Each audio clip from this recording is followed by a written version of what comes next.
The Rail Industry Association is understandably out in force at Railtex, and I spoke to their chief executive, Darren Caplan. Darren, how do you personally see the state of the UK rail industry at the moment? Well, the background to the UK rail industry is very positive. We've doubled passenger numbers in the last 20 years.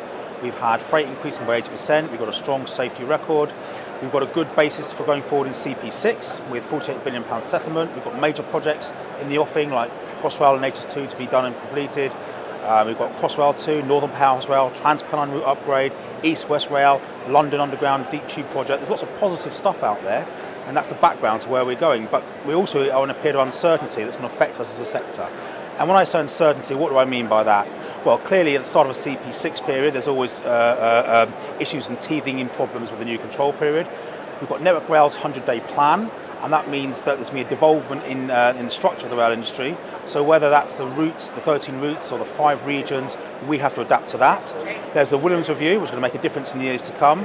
What we would say is it's very important that it's not just about infrastructure and train operating companies, but also the supply chains to be part of that discussion. And of course, there's the Brexit issue, how that provides uncertainty. Will we have frictionless trade? Will we have harmonised standards? Will we have access to a skilled workforce? So there are challenges around that. And then finally, the decarbonisation agenda. The government wants to decarbonise rail by 2040. Electrification has to be part of that mix, alongside bi-mode, tri-mode, hydrogen, hybrid forms of traction. And so there's a lot for us to be getting on with, but the overall trend is very positive. And you've mentioned some of them already, but what do you see as the main opportunities for suppliers in this market? Well, we're very positive about the opportunities going forward.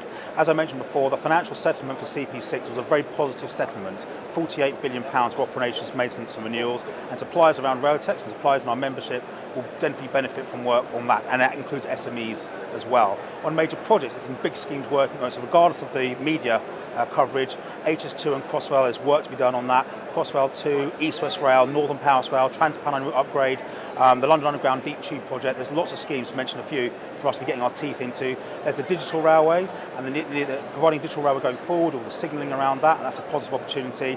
And exports, UK firms exporting overseas, we want to double the exports number, £800 million at the moment by 2025. It's an ambitious opportunity. So some real opportunities. Our concern is on enhancements. We know that on enhancements, the government has taken them out of the SOFA settlement, and that means that other than the Hendy Tail in CP5, we don't know what enhancement projects are coming up in the years ahead. We know there's a process, the Rail Network Enhancements Pipeline, that's all very interesting, and we support a good process for deciding on projects, but we don't know what the actual projects are. So if we can know what the enhancements projects are, we can plan for them, and couple that with the work we already know for CP6 and digital rail and exports and major projects, the opportunity ahead, they are golden days. And how does RIA fit into all this? Well, we see our role as doing everything we can to make the rail supply sector bigger and better. So everything we try and lobby on public policy to make sure it's positive towards rail. But it's also to do with safety and how we can make a more efficient rail system as well. So through our events, through our intelligence, through the various activities that we do, we hope to bring people together, large and small businesses, right across the sector, infrastructure, rolling stock, signalling, etc., so that we can have those discussions and make it an even bigger and better sector. And our role is to facilitate that discussion.